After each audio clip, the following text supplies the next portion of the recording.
Expedia and Visit Scotland invite you to come step into centuries of history that await in Scotland. Castles steeped in legend walk along cobblestone streets. Come share the warmth of stories passed down through generations. This is a place with a past that is fully present today and all yours to explore. Plan your Scottish escape today at expedia.com/Visit Scotland. LinkedIn is pretty amazing at helping you grow your small business. We cannot stop your new clients from emailing you at 3 a.m. We can help you sell, market, and hire in one place. We cannot help you be in 3 places at once. And while we can't help you organize your calendar, LinkedIn can help you land more clients so you have a calendar to organize. Grow your small business on LinkedIn. Learn more at linkedin.com/smallbusiness.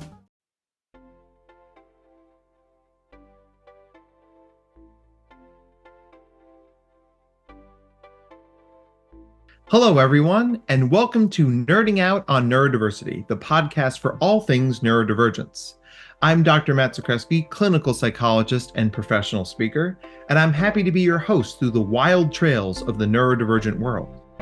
And I'm Jake Noonan, educational coach and humanities teacher, your co-host and producer, and I'm thrilled to help share the stories and the experiences of wonderful people in the world of neurodiversity.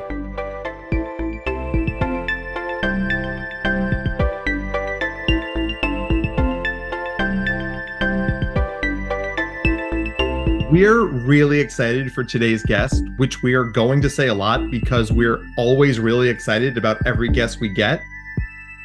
So let's get into it.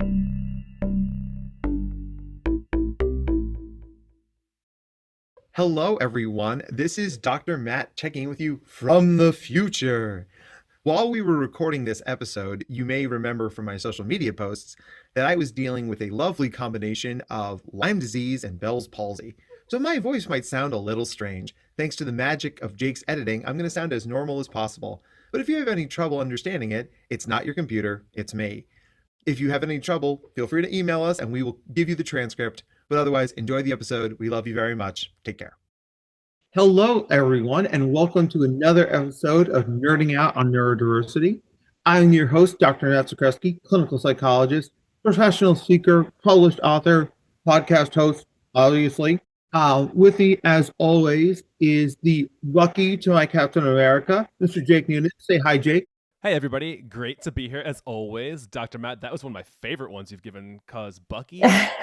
Yeah. Every time I've watched every Marvel movie, Bucky's been one of, the top 3 by far. Right? Oh, and I just watched Thunderbolts, and it's so good. It broke all, the awful Marvel, X3, big CGI fight. It was much more cerebral, which I loved. I'll have to check it out. I haven't seen it yet. I need to. You'll like it. So we have a really cool episode for you guys today. We have not one, but 2 guests, double your fun, and my former colleagues at the Pennsylvania Association for Gifted Education. Guys, would you like to introduce yourselves? Sure.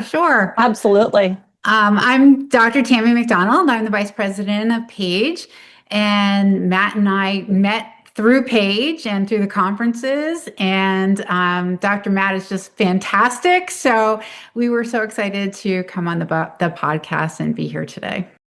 Awesome. And I'll jump in next. I'm Dr. Elizabeth Schucker, and Dr. Matt and I met, I think maybe 2 years ago at the PAGE conference. I'm a little more of a newcomer. I'm a PAGE board member, one of the co-directors of the social media, and also I am the host of the Turning the Page podcast for our association. I'm going into year 3 as a board member of PAGE, and just absolutely loving the initiatives and the advocacy that we get to work on. Tammy and I are a dynamic duo. We enjoy being those 2 teachers that really are boots on the ground, trying to do a lot of really cool things and provide the support that our students need in an often very difficult climate for all of us as educators. But oftentimes I can quote some interesting and different challenges as gifted educators. So I'm sure we'll get into some of that today. I teach at the Schucker Valley School District in Leesport, Pennsylvania, which is northern Berks County. We're about 2 hours outside of New York City. And I have been a gifted educator for 5 years now, but I've been in education for 23 years. I was previously a fourth grade teacher. I have a reading specialist background and also was an author, co-author of a chapter of a book where we explored book clubs, which I still run within my gifted classes, and how those book clubs encourage advocacy and change agency. Change agency is a piece of education that I'm really passionate about and happy to work on with my students. So a lot of cool initiatives going on in the classroom. Happy to be a part of what I do and happy to be working with Tammy. And we'll talk about other things later, but that's a little bit about me. And just like Liz said, I'm also a middle school teacher, and we have been traversing the wonderful age range of 11 to 14-year-olds, which seems to be where some of our gifted kids hit a wall. But I have actually been teaching gifted education. This will be my 27th year. So I've seen a lot and seen some significant changes in the kids that are coming my way. And with that, I've had to keep myself abreast of different topics in the education realm that I am trying to utilize to keep those guys motivated, excited about school, and really working on growth mindset so that they can overcome some of the obstacles that they're hitting for the first time when they come to me in middle school. So before you get into what you guys actually do in your real jobs, tell our listeners I think a lot of people don't understand the role of state gifted organizations and how that factors into like the national organization, NAGC. Like, what do you guys do for Pennsylvania, and how does that relate to the national stuff that we're all trying to do? Sure. The Pennsylvania Association of Gifted Education, we are a group that is volunteer. Everybody on the board is volunteering their time, but they all have one common interest. They're there for advocating for gifted education. So we have people from all over the state who get together on a monthly basis, and we work on different areas. Some of us are focused more on legislative, and we're contacting lawmakers. We are meeting with different people at the Pennsylvania Department of Education. We're trying to get the word out as to why our kids need to have funding, need to have services, and are an important factor in all of that. Then we have the social media realm, and I'll let Liz tell you a little bit more about that because that's more of her side of things. Yeah, so we really believe that not only our initiatives and our advocacy, we believe how important that is when we're working together as a team, but we also are really focused on making sure that the word gets out to all of the educators that are taking advantage of the services and the opportunities that Page offers. So, I mean, we all know social media, great way to get the word out. Lindsay and I are, co-creators of what that looks like. So it might be articles that we find or fun video snippets. I know, Matt, I always see you come on and you're like, or love, whatever. It always could be something about neurodiversity. It could be a comic. I mean, we just really try to make it a little bit more accessible for people to come on and find those nuggets of information, those kernels of professional development, or just something that brightens their day as they're doing the important work. And then, the podcast, I also feel like is a way for us to be able to increase sort of that networking of ways that we provide professional development. We're doing it now, right? Like people are tuning in, they're driving to work in their car, maybe they're catching a snippet as they're, putting some laundry in or whatever. It's like we can provide a service through good quality conversation and just having really great guests on that give us a different way of looking at a topic or looking at, something that we're all kind of grappling with at the time. So yeah, the podcast becomes a different form of professional development. So does the social media, and it's a great way for Page to increase that footprint and help support all those who are doing the work like we are. And then I think one of the other really important realms that we focus on is with our membership. And that is by running a state conference every year where we open up to parents and to teachers and to administrators and to school counselors and psychologists to come and learn about what's happening in the world of gifted education. And some of those things we're bringing back from NAGC and from attending affiliate meetings that we go to every month. And other times it is that we are reaching out in different ways, such as our parent-to-parent sessions. We have a wonderful person who is our affiliate membership chair, and she is a parent of gifted kids herself. And she puts together monthly Zoom meetings where parents can come and they can learn about a topic in gifted education. And then we open it up to questions, and many of the board members attend so that we can be able to answer their questions and help them advocate better for their own students. And this past year, we started a teacher-to-teacher Zoom night once a month. And we've had all kinds of speakers come in. And Liz and I have also spoken on that Zoom meeting where we are trying to hit topics that are important to teachers and bridge that gap. It's all about having the parents and the teachers and the schools work together so that we can better services. It's not an us and them situation. It's a how can we work together? How can we build relationships so that we can make the best situation possible for these kids? And I think through all of those different realms, with all of these wonderful volunteers who are really stepping up to the plate to be able to make things happen for gifted ed, we're really making some waves in Pennsylvania, and we're making some strides and getting the word out. And then one of our board members put together a graduate level course. In Pennsylvania, we all have to do our continuing education, but it's called a plug course. It's Professionals Leading and Understanding Gifted. And it's an asynchronous course online that anyone who's a coordinator or teacher or administrator in the state of Pennsylvania can take that and earn their Act 80, Act 48, Act 93 credits, whatever they need it for their bargaining unit. They can go ahead then and learn more about gifted ed and hopefully advocate better within their own school district. So we're trying to hit them at all levels.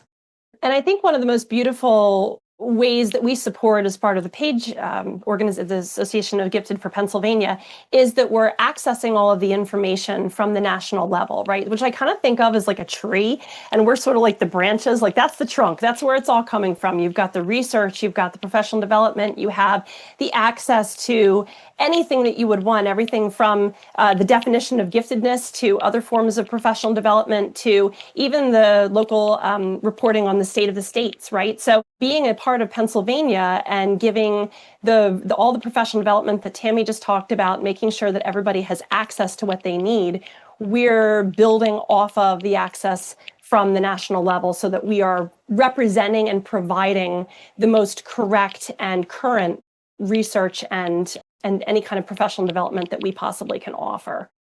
And, to our listeners, I don't know if I made this clear. Let me just really drill it in here. I was on the PAGE board for a couple of years. I think I was on from 2018 to 2020. I think that was somewhere around there. Mm-hmm. And at the time I lived in Pennsylvania, Delaware County, Newtown Square, what? It's about being local, connecting that to the state, and then connecting that to the national. Right? It really is a conduit. Right. Because good stuff is happening in individual schools that the state should know. Right. And there's policy happening at the federal level that the state needs to know, that the schools need to know. Right. And if we tried to do that, sort of like broad messaging, it would never be specific enough. Right. Right. That's where the role of these state boards becomes really important. And unfortunately, not every state has one, but Pennsylvania is one of the stronger ones. We love. Mm-hmm. And I think a lot of states sort of build to this big conference, which of course you guys don't get to have this year, right? We don't, but it's for an excellent reason. Tell us why. Yay, we'll tell you why. So Pennsylvania was selected for the conference, hub. The national conference is coming to Pennsylvania. We're going to be in Pittsburgh, which we're very excited about. That location is just wonderful. The conference center where we're going to be it's central to all of the incredible things that are going on in Pittsburgh. And it's just, it's a way we've been working hard from our end through some, like the podcasts I've been doing an NAGC and PAGE partnership podcast where it's a collab. So the first episode was Catherine Little and our president, Dave Mendel. And then the last one was with a few of our board members and Lacey Compton, who's the director of education. Love Lacey. Yes. So we made sure that we were incorporating and will continue to incorporate as many folks as we can, including I'm going to be talking with the keynote speaker, and there's a few other speakers who are going to be there for NAGC, who we're going to have a chance to sit down and chat about what's going to be offered. And it's just a great way to highlight what's going on in Pennsylvania, and then of course in all the other states, highlighting all the incredibly important work that everybody's doing. But we're very proud that Paige has been a big part of what's going on in getting the conference to get up and running. So it's such a huge thing, and to really get to shine, like to lead with Pennsylvania and show all the good work we're doing. Last year we were out in Washington, and I don't know if I'm allowed to announce what next year is going to be. So let's pretend I don't know. We'll pretend we don't know then too. Yeah, it's going to be great no matter where it is. In this city, in this state. Mm-hmm. Very exciting stuff. So, you guys are both full-time teachers, middle school teachers, which, like, as we all know, like, this is Sparta. Mm-hmm. Sure is. What in God's name inspires you to give up what little free time you have to join a board? I mean, guys, like, do you need a hobby? I can, like, Probably do. Tammy, you want to go first? Oh, Liz and I have this conversation all the time because, we met by chance. I think it was very serendipitous for us to come to Paige around the same time. And something just clicked between the two of us that we knew we were on a similar path. And we saw there was a need. And the only way we were going to be able to address that need on a bigger level was to go big. And so that's why we ended up both at Paige. We had been fighting this fight in our own districts. And when you go through the process of getting your doctorate, it's all about earning a terminal degree so that you can give back to your profession. And since we're both so passionate about gifted education, how do we do that? How do we make that happen? It came to the forefront for me going to my first Paige conference. And that's where we met. I had my eyes open that there was so much more out there and so much more that could be done if I had a bigger audience and if I could speak to people about what I was feeling and how passionate I was about gifted education. And then that's where the melding of the minds came together. As Liz and I started attending the board meetings and talking with one another, we realized, wow, there's another level here that we can be hitting besides our classroom. Yes, we're talking to teachers. Yes, we're talking to parents. Yes, we're talking to administrators. Now we're presenting at a state level and national levels. But how do we get to the heart of the matter? How do we get to the fact that this is an important topic in education so that it becomes part of our teacher training programs and part of what we consider best practice for training teachers to meet the needs of all students within their classroom? And that's when Liz and I put our brains together, and then the ideas just started flowing. And we have been doing all kinds of things in the last year and a half together. And I'm talking a lot, so I'll let her pick up here. No, that's okay. I was just going to piggyback on that real quick because she's alluding to a cool thing that we want to talk about. So we'll go in. But I just wanted to say, as far as your comment about like, talk to me about middle school, like, I think, also to piggyback on what you just said, Tammy and I often see the struggle with them, our middle school teachers, especially because they're content teachers. They're trying to make sure that content is taught to kids. Let's face it, I have a teenager in my own house. They don't always want to be there to learn, right? And our kids need to have the modifications and differentiation so that learning is on their level and exciting and fun and different and unique, that's different from what they're getting in the regular ed classroom. So I think what Tammy and I started to notice was, hey, we're doing a lot of really cool things in our classroom, and we think they're cool, like we often talk about, like, we love it when kids come back to us and say, you were our favorite teacher.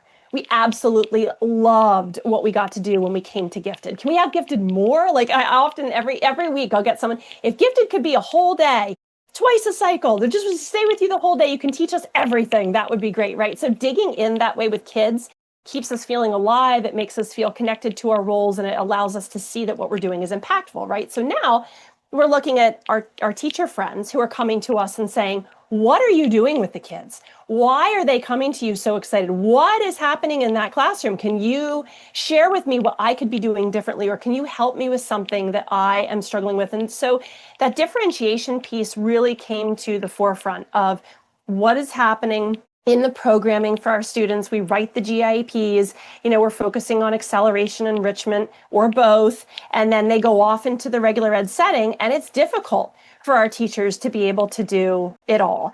And then couple with that, not having enough professional development or access to professional development. Or we have a district who maybe the initiatives are not in the court of offering that robust look of differentiation or that robust look of what curriculum could look like. So Tammy and I were zeroing in on the teacher training side of things and teacher preparation, and really honing in on, when she and I went through our programs, and I'm sure Jake and Matt, you probably feel the same way. How much hours of gifted ed experience or professional development did you have, right? Did you have any classes on gifted ed? Yeah. Is it even that much? It might be this much, right? Like even our special education friends can say, I had what I needed and that was about it, right? And so we have developed some initiatives. We've developed some professional development. I hate to call them courses, but we've had some sessions that we have been providing and can easily be embedded within existing programming at higher education placements. And I don't know if Tammy wants to dive into this more, but there's some local colleges in our area who we were able to go and present to, and they were interested to bring us in and have us provide some sessions for their undergraduate and graduate students. We even offered a session where we had some directors of curriculum and some department heads who were very interested to see what we had to offer. And it has continued to progress to us working with them in collaboration and partnership, which we're so excited about, that servant leadership piece, right? To provide a gifted symposium. We're really excited to be offering a little mini conference day where gifted ed gets to shine, and we're able to provide professional development for the attendees. And it's in the very, very beginning stages of planning all that out. We are at the head of it. Just again, like I said at the beginning of this podcast, to Tammy and I, it's all about being the boots on the ground. We really recognize the power of our positions as teachers, even though we have our doctorates and we would love to get into even more professional writing or anything like that. We recognize the power that we have in just providing services and professional development for our friends, our comrades who are in the trenches with us. And we're doing that work, and that feels really good. Oh man, that's amazing. And there's no substitute for good professional development. There's so much bad PD out there. When I started doing professional trainings myself, I really wanted to call my training company PD That Doesn't Suck LLC. Yes. And my attorney was like, you cannot call your company that. If only. Being a grown-up is no fun and I hate it. He's like, can you imagine someone writing a check to PD That Doesn't Suck LLC? I was like, maybe they think it was fun. Maybe it's charming.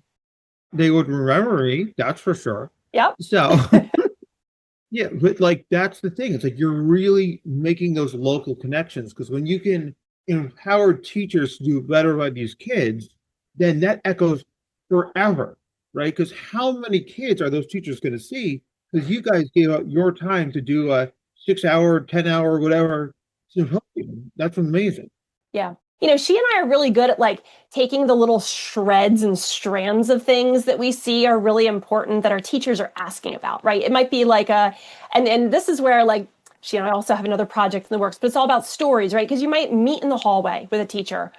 You're holding your cup of coffee and you're waiting for the kids to come in for the day off the buses. And somebody says, I read over the GIP and I'm really struggling with the SDI, blah, whatever it is. And, that's a shred or a strand then that Tammy and I have in our minds. It's okay, when we do some PD, when we're meeting with our teachers or we're meeting with this group of graduate students, we really want to get to that shred. Because I think that's on other people's minds, right? Sometimes it's not always those big chunks or those big definitions or pieces that, anybody anybody can look up on our website, on Page's website, where we have all kinds of different definitions or topic details, or look up NAGC's, tabs of all this great information. Sometimes it's just that story or that conversation that really brings to light something that sticks. And it's that sticking piece that I think Tammy and I we're really trying to get at. We've both been teaching a long time now, and we've seen how things have changed in the education realm. For me, in my district, we went to this heterogeneous grouping where you could have kids of all levels, from very, very low to very, very high, all in the same classroom. And you're telling a teacher, you need to differentiate. We're the same way. And of course, the teachers are thinking, well, how am I supposed to write 8 different lesson plans for every single lesson that I have to do? And we realized we're needed because we need to be able to come in here and say, give the kids challenge and choice, but here's how you can do it by quickly modifying the content, the process, or the product so that you're not driving yourself crazy, and give the kids some autonomy over it. And if they have that choice themselves, you're going to get more out of them. We can't keep going forward with the attitude, they're smart, they'll figure it out, they'll make it on their own, because they don't. The dreaded myths of gifted. Yeah, the dreaded myths, exactly. So that's why having good professional development has become something that we're passionate about, and being able to get out there and starting small. We found this group of independent colleges who work together. Their education departments are working together, and for them to open up and invite us to come in, first to talk to their board, then to talk to their undergraduates, then their graduate students, and finally now we're working on this symposium with them. I feel like we're making great strides in just a little portion of the state, that hopefully we can take this model and use it in other places around the state and help develop gifted programs so that we aren't the forgotten stepchild to special education. I love that you guys are doing that so much, because I remember I was in college in 2010, 2014-ish, and they had us take one special ed class, and it was a teaching program, and they spent, I want to say it was maybe 15 minutes on giftedness, and everybody in the classroom was just like, oh yeah, that makes sense. They'll figure it out. That's fine. Yeah. And that's not how it works. So I appreciate the fact that you guys are doing real professional development leading into that. So one of the ways that I feel like Tammy and I really get at the heart of the matter right when we start our sessions is we have these scenarios. There's scenario cards that Tammy and I wrote down. We had great fun with it because we know so many kids that come from so many different neurodivergent or whatever backgrounds, that there's different things that it's almost like a patchwork quilt, right? We all have pieces in our lives that allow us to act the way we do or behave or need certain things, right? Because oftentimes what we see in our kids are really needs that are hard for them to put into words or describe. And so they're using their actions as a way to get what they want, what they need, so that they can go on through this day that's very challenging for them because school's not built for them. Right? So we might see a gifted learner who's extremely disengaged. So we have little scenario cards. We literally ask somebody to sit back in their chair, and they're totally disengaged from the conversation. And Tammy and I give them an activity to do. Well, okay, you've got that learner. Then you've got another learner who's extremely OCD, perfectionistic, right? Dr. Matt's session that I saw at NAGC with you talking about the perfectionist. I loved every minute of it because when you asked us to draw that comic, and I drew a picture of you, by the way. Do you remember me giving it to you? It was epic. It's I sat right next to Tammy and she's looking over at me stop it with the hair. Oh, it's there. Yay. She's stop it with his hair. His hair's fine. I'm it needs a little more shading right here. I am literally that kid. And then you've got somebody else who's disorganized. Stuff's all fallen all over the place. The folder's ripped and torn. No one can find, the kid's homework has been missing. Right. Yeah. And Jake, that's all of us. Sometimes our teachers forget those are gifted learners. Those are kids who need different modifications. They need differentiation to their programming so they can learn in the different way that they need, just like our special education learners. And maybe sometimes they're gifted and have their IEP, their 2E, right? Which, of course, we've all heard all this incredible work on this podcast about 2E and others as well. So I think that is a great way to put people in the shoes of what their kids in their classrooms are feeling. And we kind of go from there into then, well, okay, what are those shreds and pieces of the quilt that you need to patch together so that you can go into your classroom tomorrow and be able to work with your kids in a better way? And as teachers who are in the classroom, do you find that those kind of exercises, scenarios, do you feel like they honor the teacher experience more than your traditional didactic, like, do it this way, damn it? Oh, yeah. And like, why do you think that is? Like, what's the secret sauce? For us, I think it's the experiential, being able to take real world scenarios, and many of the teachers will relate to them because they've had those types of students within their classrooms. They just haven't known what to do with them or why and how to make it all fit together. So having an experience where they can have that aha moment and be able to draw on their own experiences melded with the ones that we're presenting to them, I think that strengthens how they then go forward and use what they're learning.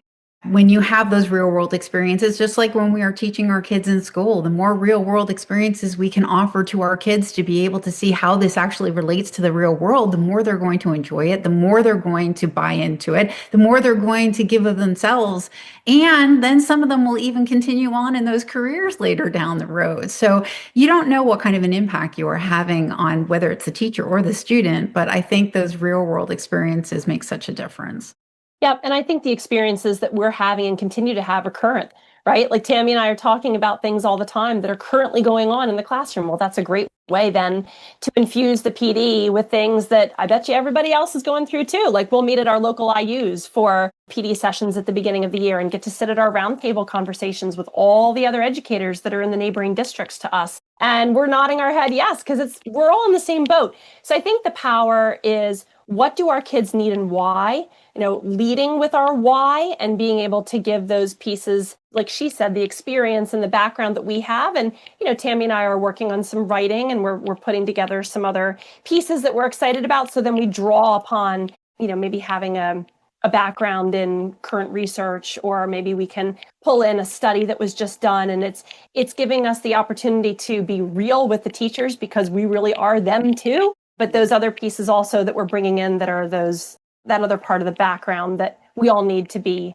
scholars as well. Plus, we're fun. You two, fun? I'm not sure. I don't know. That's weird. Jake, we don't have fun guests. No. So we never. They have to be boring. Yeah. We do a background check first. Yeah. It's like the fun background check. How dull are you? Perfect. Perfect. Is paint drying a little too exciting for you? Do we need to slow this down? Right. So you guys are really showing just how multidimensional advocacy is. So if I'm a parent or a teacher listening to this, some other place in the country, what would you say to them if they want to get involved, if they want to take that step? Because we already talked about, you guys are so busy and then yet you still took this on. So we know what your why is, but if I'm listening and I'm not sure, what would you say to that person? And your question is how can they take the step forward into the advocacy themselves? Yeah. Right. Okay. So first of all, Tammy and I, our conversation always is, oh my God, what are we doing? The real imposter syndrome and the, oh my God, what did we just bite off, right? Like when we were talking with the local colleges to our area, and again, have some wonderful partners now and collaborators that we're so excited to work with about this symposium. Literally the first phone call was like, oh man, here we go.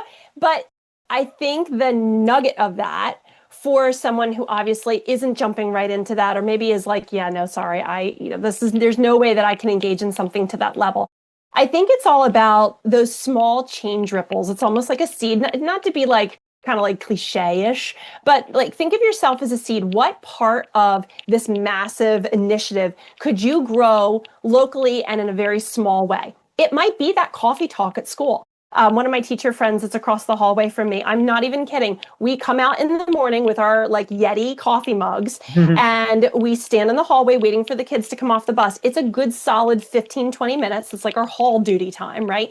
And we do so much PD just in that time period that I can't even tell you is like probably the best part of my day is to see her and catch up with her, and we're talking about what she's doing, and then I'm like providing some support, or she'll give an idea and I'm like, that's genius, we need to do that together, or whatever it is. So I think for someone who, you know, is listening to this going, what can I do? Start small, start with something you're passionate about. What do you love, right? Tammy and I love this. We love our students. We love our families. We love being a part of Page. We love providing support that is meaningful. What is that for you? What clicks? What makes you feel alive when you go home after your day and you're in the car jamming out to, like, you know, whatever your choice is, Pearl Jam, you know, whatever, and you're thinking about your day. Some days it's maybe some tearful moments because teaching is tough and there's a lot of challenges that we all go through. But like, what is sticking to you that is most important? And what also is most impactful to your students or your children, right? What seems to stick the most? And then it's get involved. I think, and Tammy can put her own piece to this, but I think being involved in a state association for us, Page has become an absolute like foundation and pillar for us. You know, talking with the rest of our board members, getting to meet with them in person, which we have an in-person board meeting coming up soon. I can't wait to see them. We're a vibrant group. We have so many amazing ideas. We all come from different perspectives. We all share different opinions. Sometimes we disagree with each other, which is fabulous. And then we can sit there and talk about why and what we would do differently.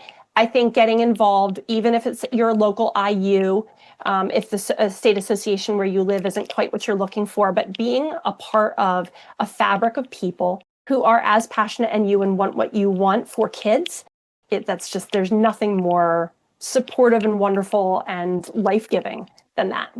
And I think for the parents, you know, starting small, that's the big thing. Page does offer to our parents within the state that we'll come out and we'll talk to parent groups. We have these little affiliate groups that have kind of formed from parents from different districts. They've seen that they have kids who have similar interests, and they've put some activities together for them. They've made these groups and they have speakers come out. We'll come out and talk to them. But I know other state affiliates do that too. So if they're in other parts of the country, they could reach out to their state gifted group and see what they have offered for parents. And sometimes just getting those little interest groups together and doing some field trip things together, just having like-minded people. Especially some of my Toys Exceptional kids, those families seem to have connected with one another because they are facing some of the similar challenges, and to have that support because they don't understand the way their child's brain works sometimes, and they get very frustrated, but to have that support system just within your own local area, I think that's really important. And teachers are often really good at being a go-between person to ask those questions, or who's the right person who I should talk to? Do you have supports? Do you have that? Being and fostering that small community, then you can also go big, like Liz said, and invite them to come to one of our parent advocacy groups, come to a parent-to-parent night, or come to our annual convention, especially for our Parent Day. NAGC is going to be having a Parent Day out in Pittsburgh on the Saturday. Yay, NAGC. So we want parents to come and be a part of that and find their people so that they can better support their kids as well. I think what Tammy said about really understanding the gifted mind, really understanding the child, you know, putting those pieces together of the social emotional learning and understanding when the behaviors are present, that's them asking for something that they don't know how to articulate. So it's coming out in the behaviors. Like, I think, you know, when you lean on your state associations and your IUs and your school district, right, and use your collaborators who you can reach out to say, hey, this is what I'm struggling with and I need help. I think just knowing your resources and piecing it together, like using your podcasts as a way to understand better about what you're going through, or getting a little bit more of that knowledge base built up, or going to your conferences so that you can see your speakers and talk with them and hear about what they're saying.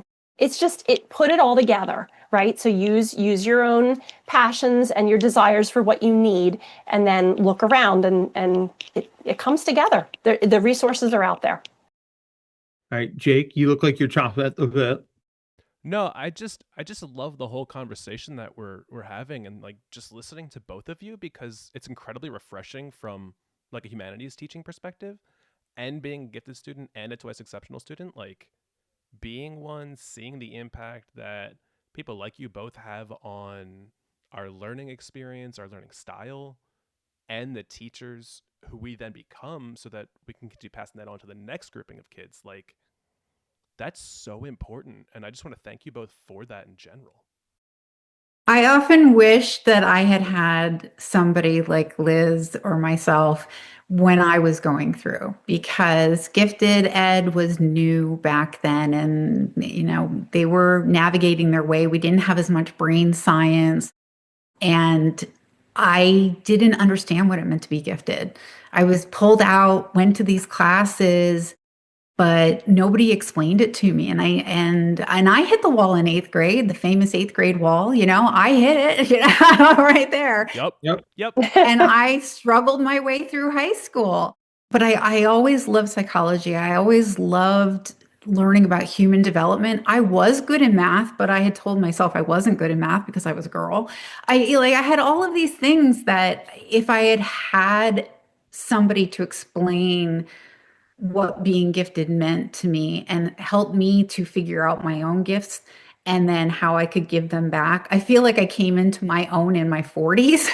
And unfortunately, because I would have not have struggled so much, especially through the teenage years and my 20s and my relationships with people, and not understanding why people don't see the world the way I do and why they don't get it, and the frustrations that I went through.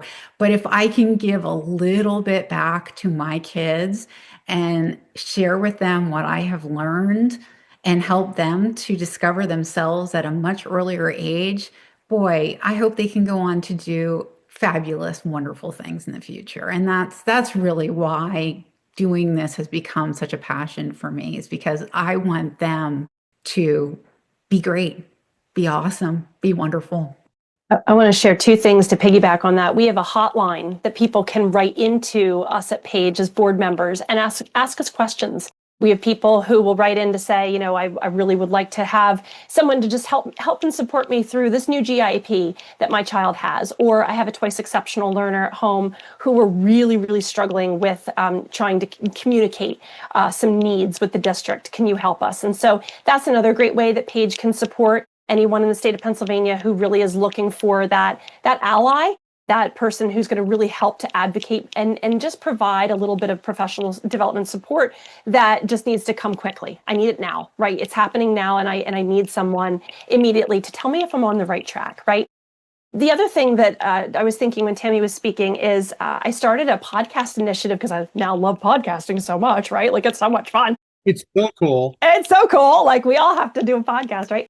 I started a podcast initiative with my 8th graders.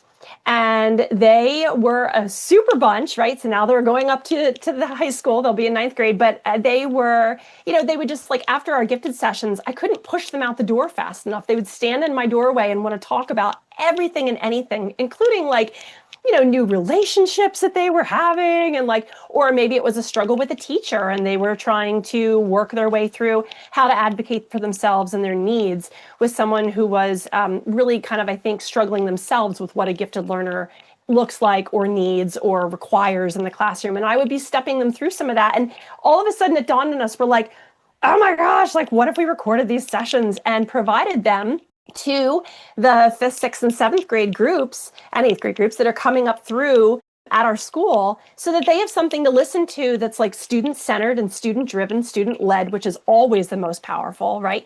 And so that would be another thing that I would say to people, like, hey, if you want to really see what's going on with your gifted kids, get them to, like, talk and record and have it shared with others, because it is amazing when we sit down and listen and we stop talking and we listen to our kids and what they are bringing to the table and what they need as learners and just as souls. Oh my goodness, the things that have been coming out that I got to be a part of, it was really cool. So that, again, that's another thing. Just listen to your kids, sit down and talk with them, have a date with your son or your daughter, take them out in the car for ice cream and just ask them questions and see what comes out, because boy, you can get a lot of insight into what your children and your students need by just listening.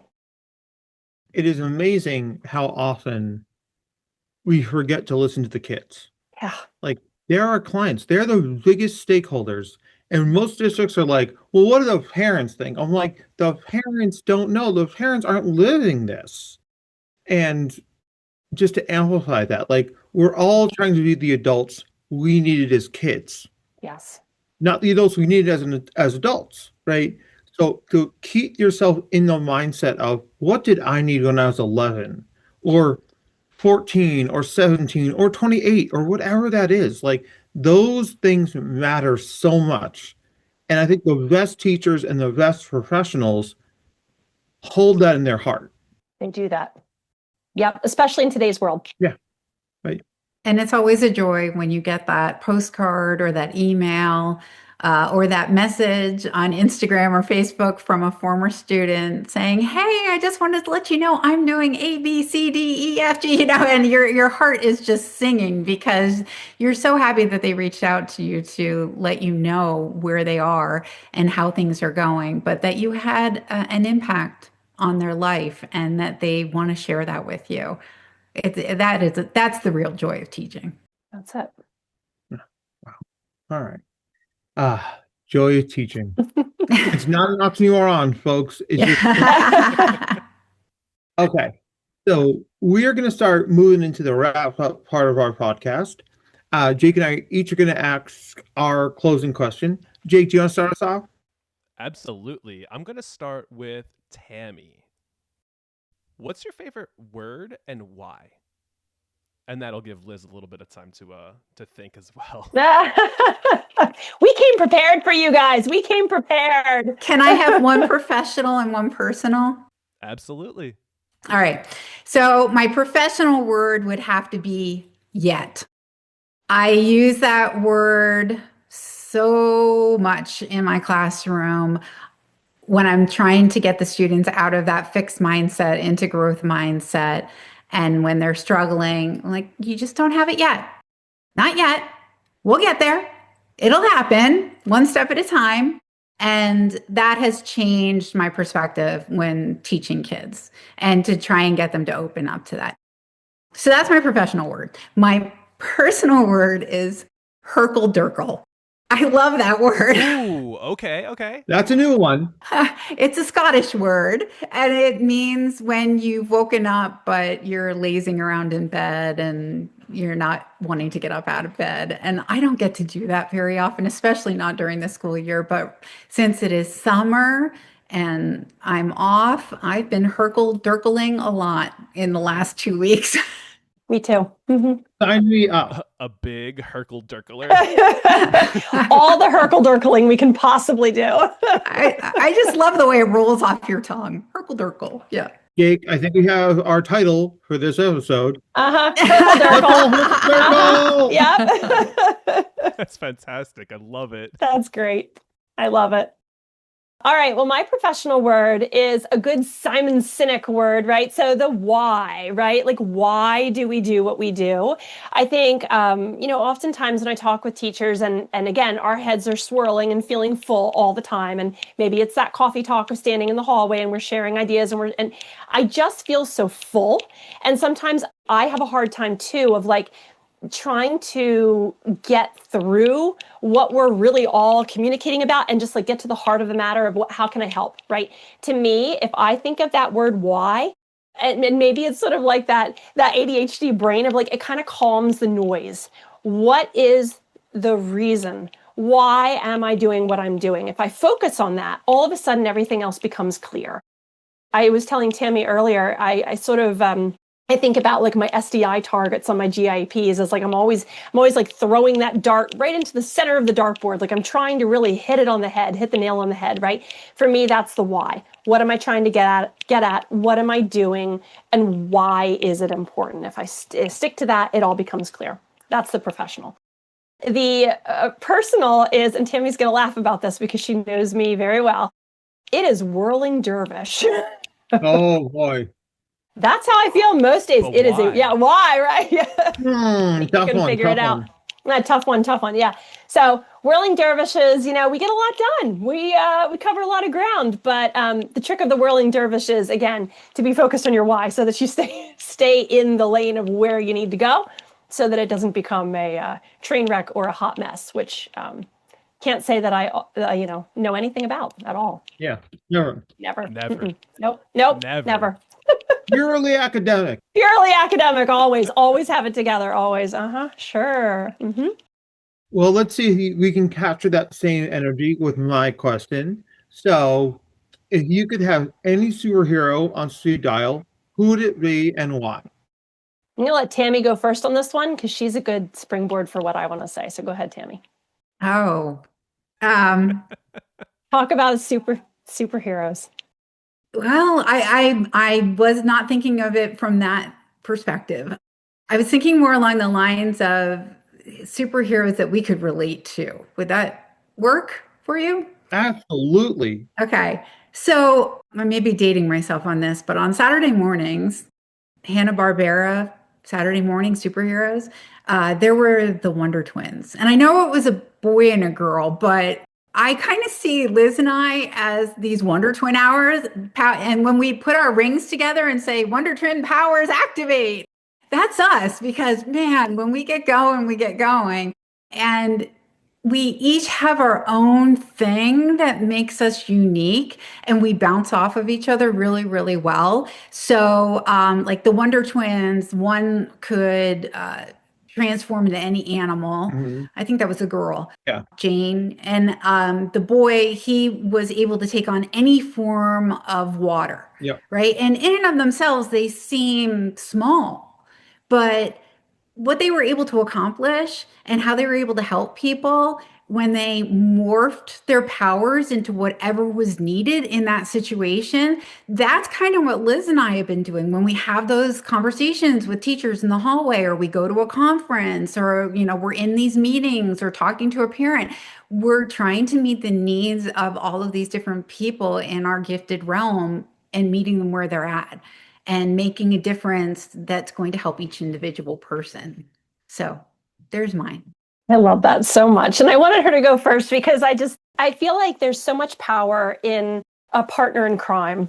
There's just so much power in somebody that you find. Tammy and I have found that friendship in each other. And it's funny, sometimes we finish each other's sentences, like we'll be doing a PD and she'll start talking and I know exactly where she's going with it. And I can finish it up and loop it right around to the next thing. And then she's already thinking about that next piece and she takes it away. And I think that would be my other a goal for somebody else who might be listening, again, who's from another state, who's like, how do I do this? Find your partner in crime, find that person that you want to be a Wonder Twin with, and really use that passion and that love that you both share in what you do to just kind of foster an even stronger, ability to do good work together. But I kind of was taking this a different way also. I was sort of thinking of Joseph Campbell, The Hero's Journey. Yes. Joseph Campbell's The Hero's Journey is something that Tammy's going to laugh because she knows all about this. I started a new school year initiative with my students where I had the 17 stages of the hero's journey on a big bulletin board that I made. And I had the kids make little superhero trading cards. Like if you were a superhero, what would you look like? And I had some that had flames coming out of their hands, like fireballs, or I had some kids who had shields of armor. And it was really interesting, again, to listen to my students about why they made the certain pieces of things that made their character. What were you thinking in that moment? And listening to what they had to say was mind-blowing in of its own. But then what they would do is they would take their trading card, and I had little magnets on the back, and they would stick them on whatever stage of the hero's journey they were on. And of course, we talked about the hero's journey. They knew what those stages were. So maybe it was that beginning abyss of the unknown, and they were grappling with something that was going on in their family or something in school that they were struggling with. And then maybe it was hey, now you've got some good friends, new friends for the school year to lead you through whatever that was. They would move their trading card to, well, now I've got the people to help and support me. But then a good hero's journey, there's always that dark side that comes up, right? The challenge, the fire pit that you get to that you're not really sure what to do. And then again, relying on some kind of helpful support or mentor to get you through. and then learning what happens, whatever new knowledge you gained from that experience, and then applying that to that ending. And of course, what you want children to see is that there was growth in the journey, there was growth in the challenge. And then that kind of became like our swan song through the rest of our year, is when challenges come up, whether they're physical or emotional, they are what helps us to grow and to become those greater depth and breadth of people that can then help and support somebody else when they're going through it. So for me, that hero's journey is something that I always go back to and think about in my own life, because we all go through it. We all go through it. Everybody. No one's immune. So welcome to it. Gifted or not. Jake has no strong feelings on the hero's journey at all. No. I can see the facial expressions. Not at all. I was going to say, there was a big smile there. Yeah.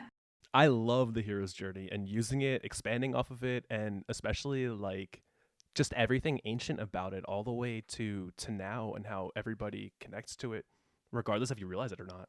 Agreed. Exactly. Almost like great teaching is timeless. Yes. Yeah. Yep. Surprise, surprise, right? All these new initiatives that we deal with and new curriculums, and yet the tried and true always works, right? Yes, it does. What we know to do. Yeah, I always say it's like we're going to take the new knowledge we have to inform our good practices. We don't need to constantly reinvent the wheel. Yes. Right? But it's like, oh, now I know more about this kid so I can do better by this kid. Right. At the end of the day, it's all about relationships and it's all about connection. Exactly. Yep. And what each kid needs. What do they need? Why do we do it? Well, I'll tell you this. I feel like this episode is the hero's journey. Like, I feel, I feel inspired and like, we've been through it. Unfortunately, we have to wrap up, but I have a feeling this is not the last time we're going to talk to you guys, our good friends in Pennsylvania. But as we wrap up, Jake, do you want to send us out? I'll send us out. Yeah, absolutely. Dr. Schucker, Dr. McDonald, is it okay to call you both that? Do you prefer Liz? Do you prefer Tammy? I didn't even think to ask. No, whatever. We're good. We respond to all of it. Okay. They earned those doctorates. Hey, you. It was fantastic to meet you both, and thank you so much for being here. It was incredible, hearing from you, hearing your expertise, learning from you, and I know for a fact that all of our listeners are going to devour it in the best way possible. Mm-hmm. Well, thank you very much for having us. Love it. And thank you for what you do. We both are super fans of the Nerding Out on Neurodiversity podcast. So yes, we will continue to be listeners and supporting your efforts. It's just, this is amazing and wonderful for the community. So thank you so, so much. Oh, when good people collaborate, good things happen. So for all of us here at Nerding Out on Neurodiversity, thank you guys for being with us. Audience, thank you for trusting us with your time. And we will see you around the event. Take care. Take care, guys. Nerding Out on Neurodiversity is brought to you by Dr. Matt Zakreski and the team at the Neurodiversity Collective. To learn more about the Neurodiversity Collective or to be a guest on the podcast, please visit our website at www.theneurodiversitycollective.com/podcast. Audio and production by Jake Noonan. Show your support by subscribing, leaving a 5-star review, and telling your friends about us. Our Instagram and social media handles are at #NoonPodcast, NOON podcast. Your support is appreciated and keeps us going. All discussions presented on this podcast are strictly for informational purposes, awareness, and understanding. The advice presented is not and should not be considered to be therapeutic in nature. If you have any mental health questions, please contact your provider. All rights reserved.